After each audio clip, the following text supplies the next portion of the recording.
Thank you for being willing to participate in our spotlight. And we're I'm so honored. excited. Truly am honored. I'm so excited. Awesome. Well, I'd love for you just to share a little bit of your background and kind of how you got started in your field. Part of this is to hopefully help explain to some of our younger generations all the different, even just all the different careers that are available. Because I know I didn't know, like my mom was a teacher. She had a very defined job. Yeah. And I wanted to be a doctor, which was such a defined job. And as I went through life, I'm like, there are people doing really cool shit. And I didn't know I didn't know about it. I didn't know, how do you even access? How do you get started? Like, so can you explain your story a little bit for us? Yeah, for sure. So my undergrad was actually in psychology, and I played basketball at the University of Michigan. And I honestly, all I ever wanted to do was play basketball. I wasn't actually thinking about what am I going to get a degree in that's going to help me get a job. I know this sounds ridiculous, but it is honest. It's true. I didn't.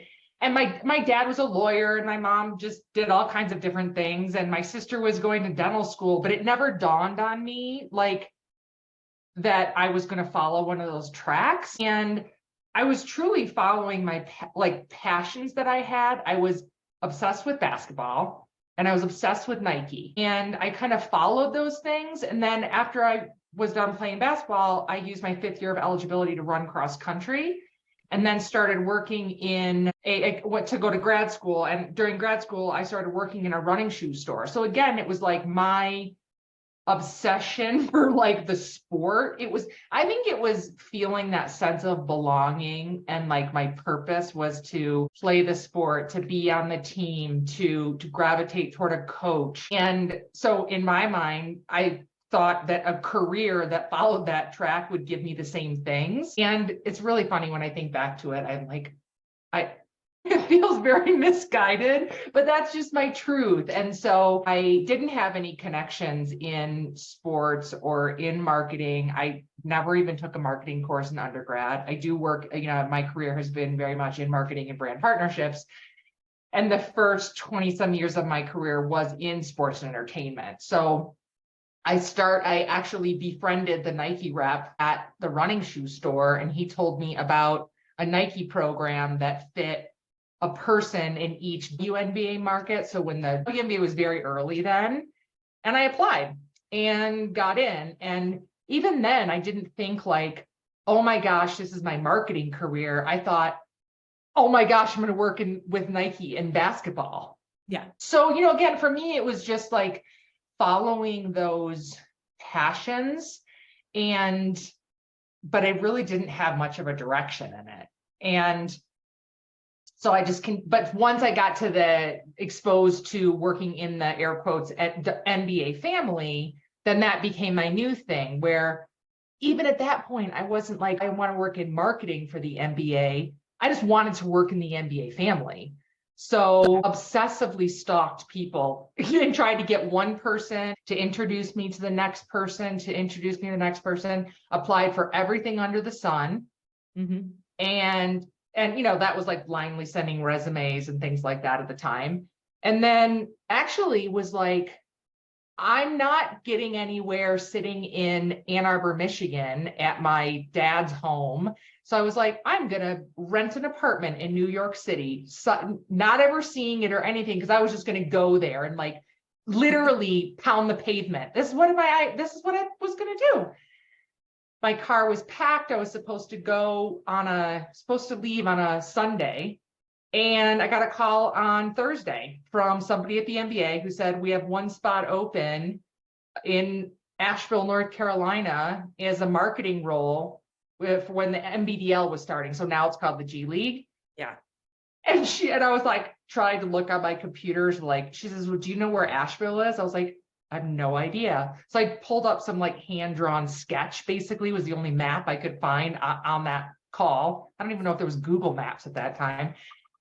And so she told me about it. I was like, yes, I'll be there. No problem. So Monday, I literally from Thursday to Monday, had a job and was living in Asheville, North Carolina. So, and I didn't really even know what it meant to really be in the marketing seat at a team and everything. So I just honestly like learned. And this is where I kind of why I pull so much on talking about being a business athlete and using those skills, because it's literally like a pickup game in a way. Like I often use basketball because the ball rolls out and you just have to find a way to win. You've got to bond with the people, create your path forward. And I think that was just my approach to life, because to me, there was no option to stay in Ann Arbor and kind of do what everyone else was doing. I felt so, I just didn't feel like I fit in. So anyway, fast forward, I was there for a couple of years, and then the whole thing in the D League was you're supposed to use it was a call up league, basically. You're supposed to get in, and then that like front office people would be called up, air quotes, to an NBA team, and the players would be called up to play in the NBA team. So when that wasn't happening after 2 years, I was like, oh, I'm going to make this happen. So I sat there at my desk. I don't know why I was literally at work at my desk calling people, being like, hi, this is who I am. Every single marketing lead in the NBA, I would call and introduce myself and basically just try to create or find an opportunity for myself. And the guy at the New Jersey Nets at the time was a University of Michigan grad. And I don't know, phone call, and then I ended up there. Right. So yeah. I love that story because it's messy and it's complicated. And I think that so many younger people, myself when I was younger included, don't understand that. You know, they think it's you do this step and then this step happens and then this step happens, and it's just the sequential road that lays out in front of you. And it's not. It's messy, and there's turns and there's failure and success and a lot of pain and loneliness along the way, especially if you're doing something that is not maybe the norm or what other people around you, your parents did. And I think it might be even more like difficult. It might be even thought more of as that like very linear these days, where because there's so much pressure on kids even earlier to get into schools, to all this kind of stuff. Like I was literally just flying by the seat of my pants. And I'll tell you, like, a lot of times in my journey, I felt like this has been I don't have a necessarily like one linear path that I'm going. So each time there's a change, each time, whether I wanted the change or not, again, it's like, well, how am I going to find a way to win here? How am I going to call upon my resiliency to keep moving forward? And I really think the only thing I can point to, like, where does that come from, really is my athletic background. So, and I appreciate you saying that, because some people are like, oh my God, you like, you're a bit of a train wreck coming up or whatever. And again, it's just it's just what happened and how I've been able to, I don't know, like honestly keep going. I think that sense of resiliency is it's so important to develop. And I think the earlier we can help, especially women, develop it, it's just critical. When I made this massive career shift at 44, people are like, what are you doing? You've spent 25 years of your life on this path, like straight narrow path. And now you're just taking a hard left. Like, what? Like, did you have a breakdown? Like, did you get fired? Like, what happened? I'm like, no, I just gonna do something else. Like, so awesome. But I think that without those skills, and I agree, I mean, I definitely learned those lessons in sports too, but I think without those skills, like, to be able to navigate uncertainty it's almost impossible. And I hear your story and I'm like, what a badass. Like, and how cool, I still get a little like, wow, she just figured out how to go work for the NBA. Like, that is so cool. I wouldn't have had those skills at 21, 22, 23 to figure out just how to get it done. And so I think that it's amazing. Did you see any women above you in the roles that you wanted to pursue at the time? Well, I will say, so when I first worked for Nike, so it was in women's basketball where I worked, and 3 of the people were women. There was a couple of men, but 3 of the leaders were women. And I've actually stayed in touch with 2 of them. One is Felicia Hall Allen, actually sponsors my podcast. And so I did like talk about badass women. I mean, it was like she meant business, and Ray Pond too. And so I don't know if necessarily like I was at that time, again, I wasn't trying to fashion myself after their careers. However, one thing that has stuck with me over time is it was a form of representation for me, that Felicia is a Black woman, Ray is a white woman, but I was able to see women in these. And at the time, I didn't even dawn on me to go like, oh, they're women. And like for me, even when I was trying to get into the arena of sports and entertainment that is notorious for being male dominated, way worse than, I literally never thought about my gender. I just was like, I'm just going to go make this happen. And it didn't. And, but I do think, so it's just an interesting element of it, but I do think that the representation, me seeing them in the seats, probably had something that dawned on me that, well, they're there, I can be there too. And so throughout my journey over the years, I've usually seen men in those seats, in the leadership seats. And it's been unfortunate, honestly. And so that's why part of what I've done, even with my podcast, is again mirroring that representation element. I work really hard to create that opportunity for other people because I want to see women across the spectrum. I want to see people across the spectrum that don't look and sound like traditional people in those seats. So we can look at it and go, well, shit, I can be there too. So. Right. I love that. When you're at your best, what words do you like to use to describe yourself? Authentic, resilient, transparent, intentional. And then the last two, I think, are creative and strategic. Wow. Those are very powerful. Those are very powerful words. Yeah. I think I can say it with conviction. And part of that is because of the amount of work I've done with my own brand, with SLG Impact, and like how much I put my own voice out there. And it didn't always come naturally for me. I felt a certain way, but I didn't use my voice. So when I made the commitment to start using my voice, it was important to me to really have the filters of how I was going to use that voice to create the impact that I want to in this world. Yeah. That. So we touched on this a little bit about having a dream that kind of shaped who you are today, with your just dream of being in basketball and having basketball being such a huge part of your life. Do you have a specific challenge that helped shape where you wanted to go, or an obstacle that you just remember really, really helped define your journey a little bit? Several, because, I worked in basketball for quite a while, and then I was suddenly in my 30s and was like, I'm a basketball marketer, and I wanted to be more, I think like I wanted more tools in my toolbox. I wanted to be, and so, so then actually a very good friend of mine, a mentor who was my boss at the time, Matt Pizarris, he was explaining to me about basically like, he was just giving me a look at outside the world of just professional basketball as a career. And he was talking about, things outside of the lane of just marketing, where that's really where it got me interested in brand partnerships.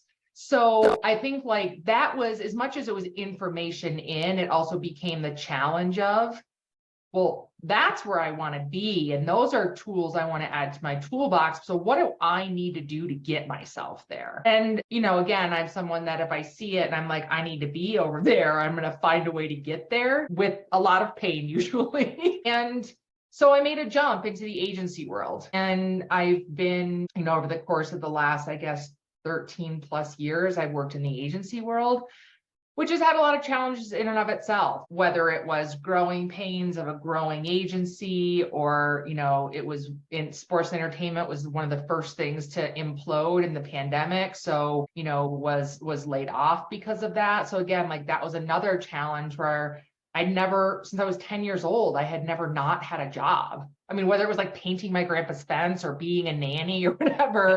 And I was suddenly a senior resource in my mid 40s with no job. And it was really daunting. And so I had to figure out what was I going to do and how would I reinvent myself in that moment.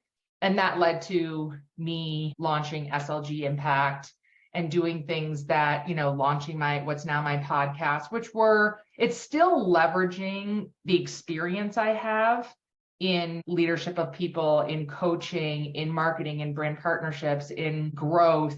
It's leveraging those things, but it's shaped it differently. So, again, I guess there's been a theme of when challenge hits, I, try to pivot and figure out, I'm using basketball terms, I'm such a dork. No, because I just, I guess sometimes it can be my, a bit of an Achilles heel that I keep going, and I've had to remind myself to rest at times and don't, things are going to take time and to have patience. But, I really try to look at each experience and challenge that arises as a growth opportunity. Even when I got laid off, the thing I said was, is there anything that you want to tell? I know this is because of the pandemic, but is there anything you want to tell me that I can actually learn and grow from, that I can take? So that's just been a theme for me, which I credit to my mom. When I was a little kid, she was always talking about like personal growth and things like that. So yeah, I was unfortunately or fortunately laid off again in this past February. And again, I look at it as like, it is, and it's information. It's what the universe has presented now. So what am I going to do? And what choices am I going to make? So that's been, I think if that helps or if that makes sense. Yeah, for sure. So going forward, as you've kind of risen through the leadership ranks, if you were going to leave the door open behind you or help pull another seat up at the table, what strategy would you use to do that? Yeah, that's a really good question. And I think it's so interesting because the whole thing of opening up the door is one thing, but I believe as a leader, as a female leader that values diversity in that, what that means is the coach is actually pouring into people and pulling them along, not just opening up the door, but inviting people in and coaching them through and pulling up the seat and pouring into them and being aware in the environment that help them find their voice and help other people not silence their voice or, and some of that a lot of times comes from pain points I experience that I don't want to see other people experience. And it was funny, like when you were introduced Sierra, I was like, do I get to meet Sierra? And it's like, again, I have a curiosity and a desire to your point, like pour into those people and pull them along. And I want to see them shining and evolving. And I just get so charged up by it, excuse me. So, again, I think it's the strategy there really is to do more than just open the door, do more than just pull up the seat or make a seat at the table, help that person find their way. I love that. I think it's so powerful and missing, and I, at this point in my life, somewhat ashamed to admit, I was the person that was like, I had to do it this way. You're going to have to figure it out too. And that was the complete wrong attitude to have. And it took years of growth and reflection and actually probably gaining confidence. It was probably a lack of confidence that really made me feel that way, to be able to say, I should do exactly that. Just because it was hard for me, because I didn't have anyone in front of me doing it, doesn't mean it needs to be as hard for you. Let me help you. Like, let's do this together. But I do think it takes a confident person and a sense of maturity that I know I didn't have at times in my life when I definitely should have. I was definitely in a spot where I should have. Yeah. So back to that a little bit. How do you set boundaries? Especially having your own company where you can work 24 hours a day, 7 days a week. Like, how do you? That's too loud. My husband can hear this, and I need to work on not working that like that. How do you set boundaries for yourself, and where do you find that boundaries in your life are the most important? Yeah, that's a really good point. And I'm looking for something on my. I don't know if I showed you this before. Like some of the ways I literally have to be very intentional about my boundaries and work on them repeatedly. And I fail a lot at it. And sometimes I literally have to make myself notes. I have to build in habits in my day. So I'll give you an example. I was like, I do not need to wake up in the morning and scroll on social media to numb myself. So I was like, well, I'll use that first thing in the morning to do my Duolingo Spanish on my phone, my app. So literally it was like the boundary for that mindlessness was to actually be productive about that time in a way that I feel proud. But it goes another step, and this is what this little list is one of the things that I really had to work on for setting boundaries was I realized I need to do as much or more for myself as I do for others. Because for me, that lack of boundaries would have me, again, like pouring so much out and end up with the empty cup type thing or working all the time and all that kind of stuff. And I was like, well, whoa, hold on a second. I'm really out of whack here. So at some time last year I think like the winter time, I made this list of things that it's like, these are all things that I can do for myself each day. And I don't do all of them, and actually recently I've been really bad, but I keep it on here and I'm like, but I did my Spanish today. I walked the dog. I have these little things that I can do. And I think that becomes really important because I have to do more than just say I'm going to set a boundary.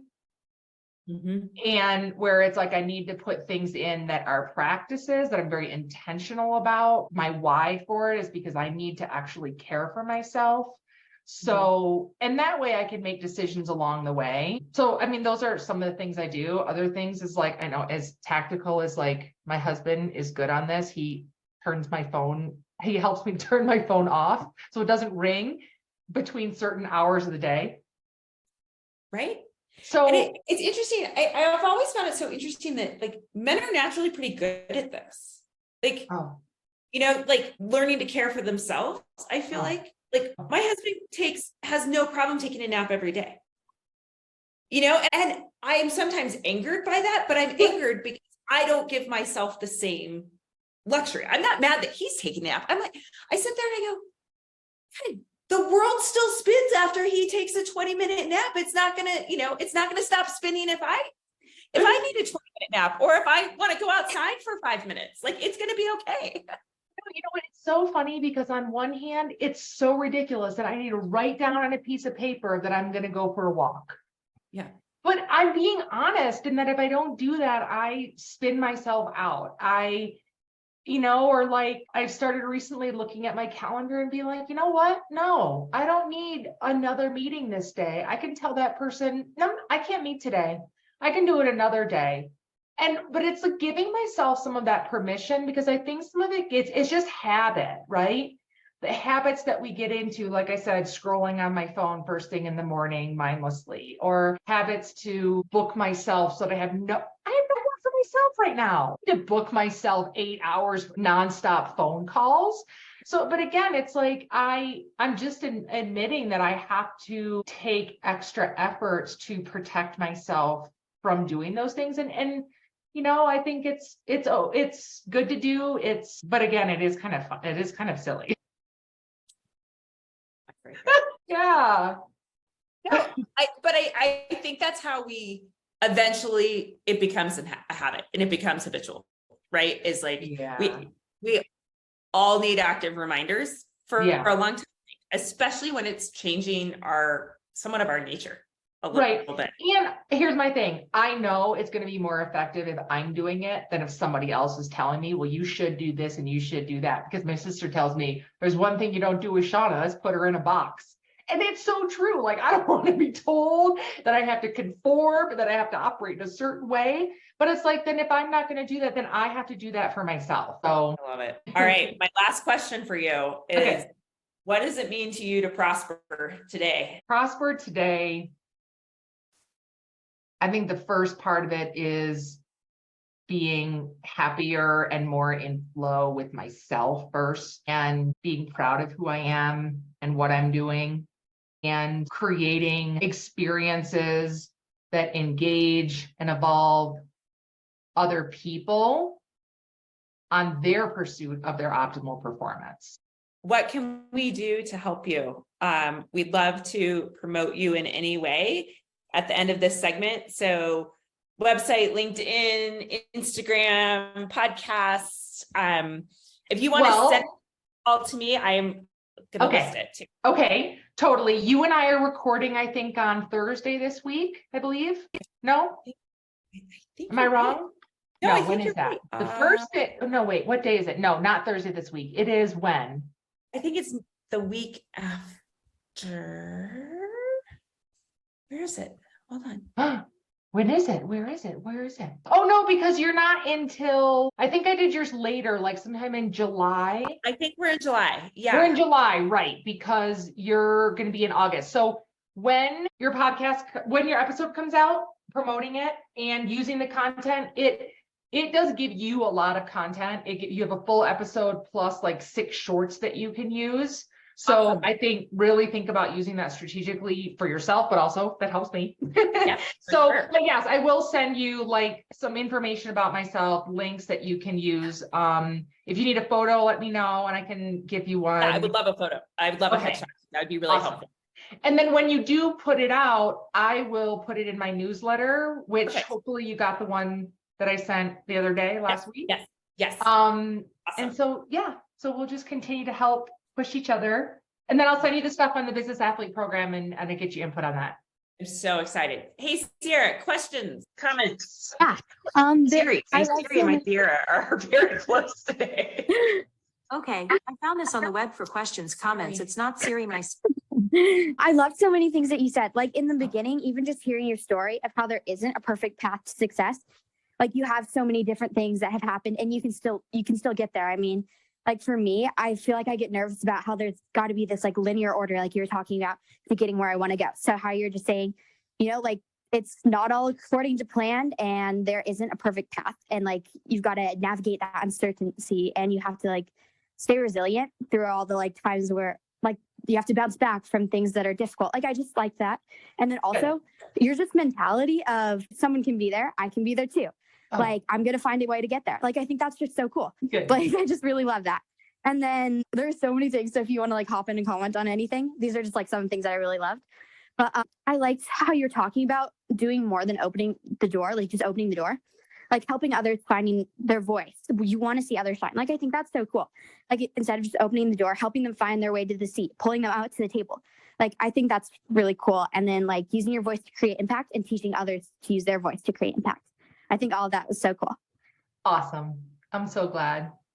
Sorry, I swear, I wish I would have found my voice earlier. When I say it, I literally had to like do work to get the words out of my throat. Like, yeah, I sometimes have to still give myself a pep talk walking into a room. Like, you belong here, you can be here. Don't like walk in the room and use your voice. so true. I still have to do it. Yeah, totally. So awesome. Well, thanks, my friend. So good to see you. Really, let's just catch up. I'm around and I'm pretty open. So just whenever you need. Awesome. Okay. I'll talk to you soon. Thank you. Bye, Sierra. Bye. If you'd like to connect with the individuals featured on our Prosper Spotlight series, we have included links in the description below. If you like this content and would like to see more, please share, like, and subscribe. Thanks for watching.